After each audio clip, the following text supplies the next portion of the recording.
गरीब के घर एसी। गोपी बहुत गरीब था। परिवार में उसकी पत्नी सुधा, बूढ़ी माँ हीरामणि और दो बच्चे पिंटू और गुड्डी थे। घर चलाने के लिए जो भी काम गोपी के हाथ आता था वह उसे करने में अपनी पूरी मेहनत झोंक देता। एक गरीब का घर किस हिसाब किताब से बना होता है भला ये कौन नहीं जानता।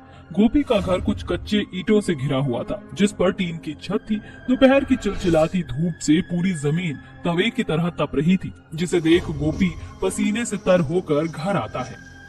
गुड्डी के बापू आ गए, जल्दी से हाथ मुंह धो लो, फिर मैं खाना लगाती हूँ। अभी रहने दो भाग्यवान, मुझे भूख नहीं। एक आधा नींबू हो तो थोड़ा शरबत बना दो, गला गीला कर लूं। आज गर्मी ने तो हद ही कर दी है। सुधा टोकरी में रखी एक रूखी सूखी नींबू से शरबत बना देती है। तभी उसके दोनों बच्चे बस्ता टांगे घर में घुसते हैं।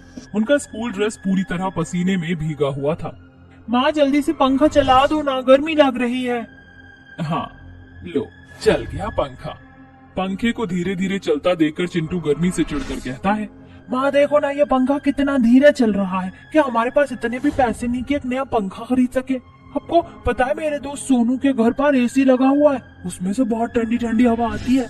हम भी एसी लगवा लेते हैं ना माँ, फिर हम भी एसी की हवा से मजे में सोएंगे।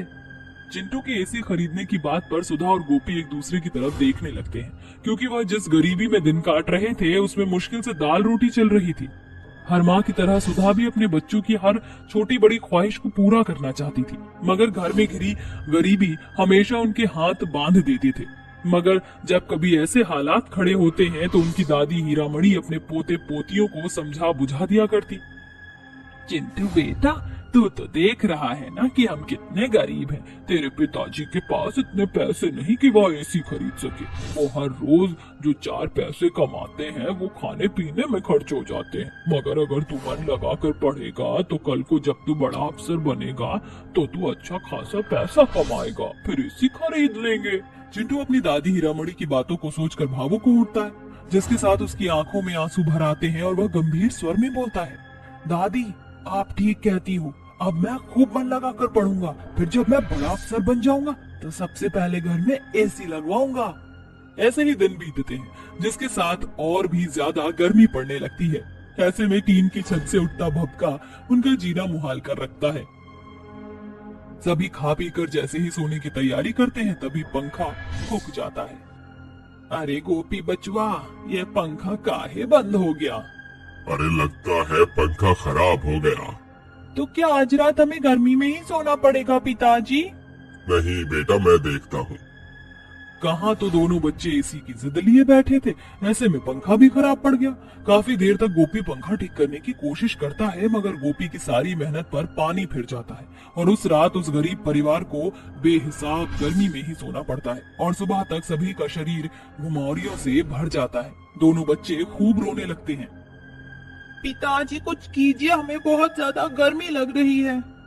चिंता ना कर गुड्डी बिटिया, मैं शाम को पंखा ठीक करा लाऊंगा। पिताजी जिस पैसे से आप पंखा ठीक कराएंगे उसे हमारे लिए एक एसी लगवा दीजिए ना, ताकि। बच्चों, एसी खरीदना हम गरीबों की बस की बात नहीं है, उसकी कीमत बहुत ज्यादा होती है। उस रोज गोपी दिन भर भूखे प्यासे रहकर खेत में खटनी करता और कमाए हुए पैसे से पंखा ठीक करता। इसी तरह उस गरीब परिवार की गर्मियां एक पंखे के आधार पर कट रही थी, मगर दोनों बच्चों के मन में एसी की हवा में सोने का ख्याल बुझा नहीं था। वो हर रोज एसी की रट लगाए रहते। इसे देखकर सुधा कहती है, सुनो जी, एक अकेले आपके कमाने से घर की दाल रोटी चल नहीं पाती है।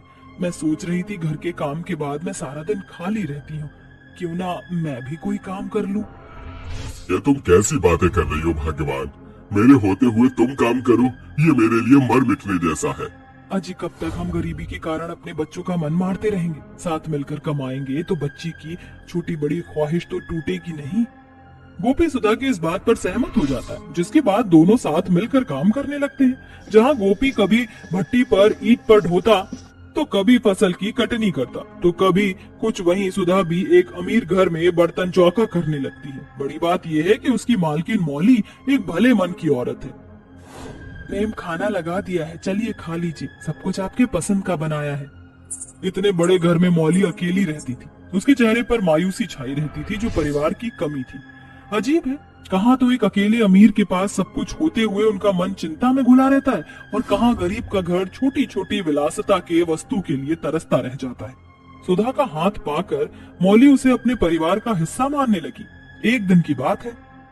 सुधा, अरे ओ सुधा। जी मेम साहब, बुलाया?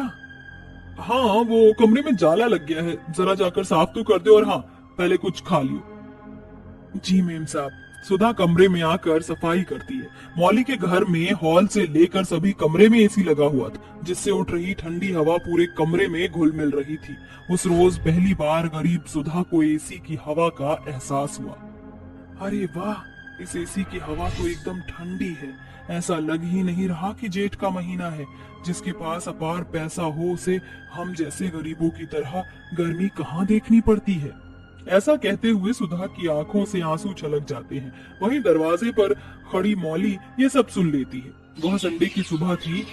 दोनों बच्चे गर्मियों से बेहाल होकर बिलख रहे थे। तभी कोई दरवाजा खटखटाता है। गोपी झट से दरवाजा खोलता है। जी कहिए, आपको किससे मिलना है?